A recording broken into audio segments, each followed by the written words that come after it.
Sejam bem-vindos à quarta aula de Core voltada para a utilização em nossas aulas. Hoje iremos aprender a formatar linhas e contornos, visto na aula passada. Vamos lá? Então, inicialmente, deixa eu até deletar esse aqui que eu tinha feito, e vamos pegar aqui a ferramenta de desenho inteligente e fazer um triângulo conforme aqui no lado. Tá? Vou pegar esse objeto e nós vamos fazer todos esses exemplos aqui hoje. Só que antes eu vou explicar como é que funciona um pouco sobre a questão da formatação de linhas e contornos. As linhas são tratadas do mesmo modo que os contornos de formas fechadas, como polígonos e elipses. Em alguns programas, os contornos são conhecidos como pinceladas ou linhas espessas. Nós podemos também mudar a aparência dessas linhas e contornos usando controles da seção contorno na janela de encaixe, que é aqui a parte de cima, que é onde eu vou começar a explicar hoje. Propriedades do objeto, que é aqui ao lado. Caso não esteja aparecendo, basta clicar no sinal de mais aqui e selecionar a primeira opção, propriedades do objeto. Tá? Ou abaixo na caixa de diálogo de caneta de contorno. Tá? Que é logo aqui, deixa eu fechar aqui para mostrar para vocês. Aqui abaixo também contorno. Dando 2 cliques, eu vou entrar nas propriedades dela. Tá bom? Falando um pouco mais sobre isso, você pode escolher um estilo de canto para controlar a forma de canto das linhas, escolher um estilo de extremidade de linha para alterar a aparência dos pontos de extremidade de uma linha. Por padrão, um contorno é aplicado no topo do preenchimento de um objeto, mas ele pode ser aplicado atrás do preenchimento, com o preenchimento sobreposto ao contorno. Também é possível vincular a espessura do contorno ao tamanho de um objeto, que aumenta ou diminua à medida que o tamanho do objeto aumente ou diminua respectivamente. Isso nós vamos ver passo a passo depois. Além disso, você pode definir o contorno para imprimir sobre as cores subjacentes, sem removê-las durante a impressão. Também é possível definir o limite de meia esquadria para determinar a forma do canto do objeto, que contém linhas de forma que formam ângulos agudos. Com os cantos com ângulos acima do limite de meia esquadria são pontiagudos, meia esquadria. Tá? Os cantos com ângulos abaixo do limite de meia esquadria são chanfrados, ou seja, ficam retos. Além disso, é possível especificar a posição do contorno posicionando fora ou dentro do objeto ou centralizando de forma que ele sobreponha-se igualmente dentro e fora de um objeto. Então, gente, com tudo isso que eu comentei, nós vamos passar parte por parte, tá? Não precisam se preocupar quanto a isso. Só quero salientar sempre assim, que o Corel inicialmente, a propriedade de um contorno, quando for colocar em algum objeto, sempre vai ser com uma largura de espessura mínima, a cor vai ser preta, a linha sólida, o canto é reto e contorno centralizado, nenhuma ponta de seta é aplicada. Entretanto, é possível alterar qualquer uma dessas linhas padrão e propriedades de contorno a qualquer momento. Como isso funciona? Por exemplo, assim, vou fazer um exemplo aqui da mão livre. Então, se eu clicar e arrastar, ele vai me dar o que eu falei, espessura mínima, preto e tudo mais. Se eu não tenho nada marcado na tela e for nas propriedades do objeto e mudar a espessura mínima, por exemplo, para 16, nota que vai abrir uma tela onde ele vai me perguntar onde deve ser aplicado em novos objetos. Eu vou só colocar aqui em modo gráfico, que é o que nós vamos utilizar agora, vou dar um OK. Se eu pegar a mão minha agora e desenhar, notem a espessura que vai ficar o material. Entenderam? Então, sempre, inicialmente, eu deixo a espessura mínima. Por quê? Porque como o próprio nome mesmo diz, espessura mínima, a partir daí eu posso alterar para mais ou para menos, correto? Deixa eu apagar aqui. E agora nós vamos então falar sobre o contorno para ficar igual dessa forma aqui. Tá? Eu vou até fazer maior para vocês entenderem e visualizar menor. Vou fechar aqui do lado que eu vou explicar de todas as formas possíveis.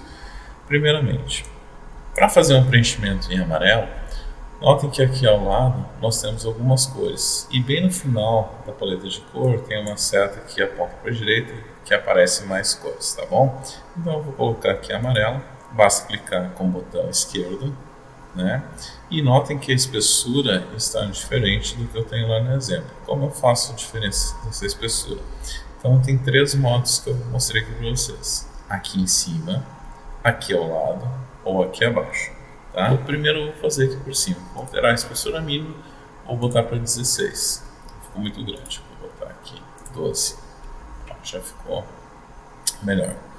Então notem, né, que a espessura aumentou e os pontos estão triangulares. Tem como alterar isso? Tem. Vou aqui nas propriedades do objeto. Digamos aqui. Lembra que eu falei para vocês referente à questão de cantos pontiagudos, né, dados chanfrados? É nessa forma aqui. Ó. No momento que eu clicar e colocar arredondado, percebam que ele arredondou os cantos. Se eu clicar e colocar chanfrado, notem que ele fez chanfrado.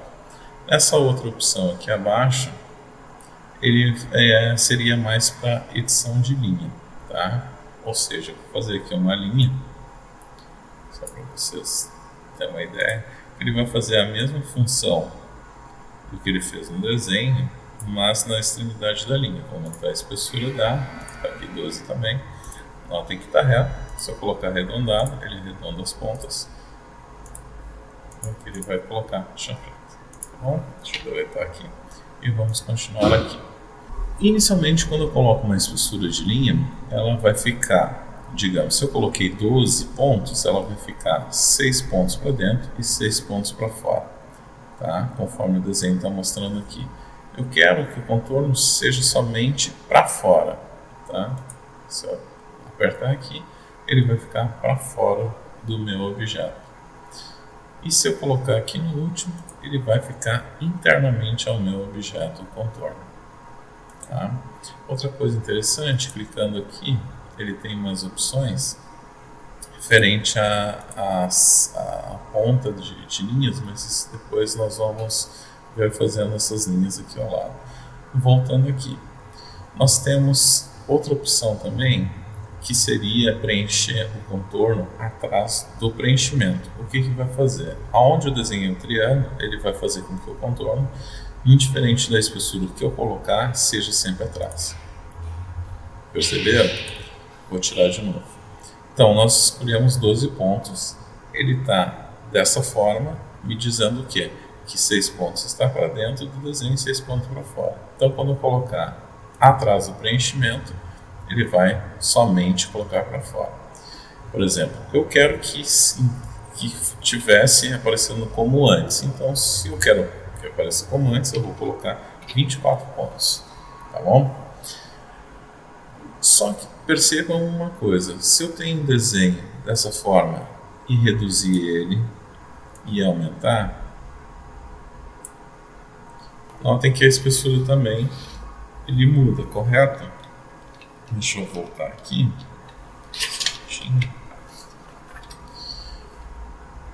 O que acontece? Vou até diminuir aqui para exemplificar melhor. Tá aqui 8, que ele fica mais fino. Tá? E vou tirar atrás do preenchimento. Quando eu reduzir o meu objeto, olha como é que fica o contorno. Ele vai continuar com 8 pontos. Se eu aumentar o objeto, ele vai aparecer que está mais fino. Como eu faço com que quando eu desenhe algo, ele aumente ou reduza sem alterar o contorno? Ou seja, quando aumentar ou diminuir, o contorno faça proporcional. Basta colocar escala com objeto. Na escala com objeto, você vai aumentar ou diminuir e automaticamente ele vai fazer proporcional ao que você colocou na quantidade de pontos, tá bom? Então, dito isso, já aprendemos então todas essas partes, agora vamos aprender a questão da linha. Vou apagar aqui, vamos desenhar qualquer linha, você pode escolher qualquer uma das ferramentas, tá? Vou pegar a caneta porque eu só quero fazer uma linha aqui, quero fazer ela maior. Vou demonstrar. E vou fazer ela com uma espessura mais grossa também. Vou botar aqui 10 pontos para a gente poder ver a diferença. Aqui nós temos a linha normal, tá? Então, como eu falei para vocês, vocês podem dar aqui na barra, aqui ao lado nas propriedades do objeto, ou se der 2 cliques na caneta, ela vai ficar aqui mostrando a opção, tá? A mesma opção que tem aqui e tem aqui em cima. Agora eu vou fazer essa demonstração utilizando aqui em cima, tá bom? Então, por exemplo, eu tenho uma linha. Se eu quiser colocar uma ponteira, uma linha, note que o Corel tem vários tipos de ponteira, né? Eu posso colocar. Vou colocar aqui um para demonstrar. Ele sempre vai fazer proporcional ao objeto que eu criar. Aqui eu tenho o tipo da linha. Se eu quiser colocar pontilhada, um pontilhado mais longo, né? Eu tenho várias opções aqui, tá? Essas setas e pontos também posso criar, mas não vou entrar em detalhes, porque isso depois vocês podem colocar ali no mais e fazer a edição como vocês desejarem. É mais para explicação mesmo. E aqui eu vou colocar outro tipo de seta. Correto? Ah, mas como é que eu faço igual que está aqui demonstrando? Então tá, igual como está demonstrando, vou tirar aqui. A primeira é exatamente como essa aqui. Tá? Ah, só com a seta com a direita e a linha reta. Entendeu? É só selecionar e fazer a mudança. Ah, agora com a rabetinha aqui no final. Vamos colocar aqui. É bem simples e fácil essa questão. Então, uma dica da questão da parte colorida, eu vou fazer qualquer um objeto aqui. Você se lembra, deixa eu pegar outra ferramenta aqui, a mão livre, que fica mais fácil para demonstrar. Lembra que eu falei para vocês, na mão livre, quando eu faço aqui um objeto, ele vai desenhar, vai criar os nós. Ah, eu quero colocar amarelo. Ué, não está dando para colocar amarelo. Por que não está dando para colocar amarelo? Notem que o ponto não está fechado. Então, para que ele pinte a área interna, eu preciso fechar os pontos. Então, eu vou pegar no ponto final e vou até o ponto inicial. Ver como vai ficar no amarelo. Outra coisa, como faço, vou aumentar primeiro aqui para demonstrar, como eu faço para trocar a cor do contorno? Você usa a mesma barra aqui, a mesma paleta de cores, porém você clica com o botão direito com o objeto selecionado. É bem simples e fácil. Isso se aplica a toda a área, a todo vetor que você desenhar. Tá? Vou desenhar outra coisa aqui, vou pegar a B-Spline. Lembra que é aquela que fica fazendo curvas, né? Fiz as curvas aqui, fechei ele, vou pintar de azul com contorno laranja, mas o contorno eu quero uma espessura maior e que seja pontilhado. Eu espero que todos tenham gostado dessa aula, agradeço muito por ter assistido e na próxima nós vamos começar com outras ferramentas, que é começando a desenhar formas. Ok? Muito obrigado, até a próxima.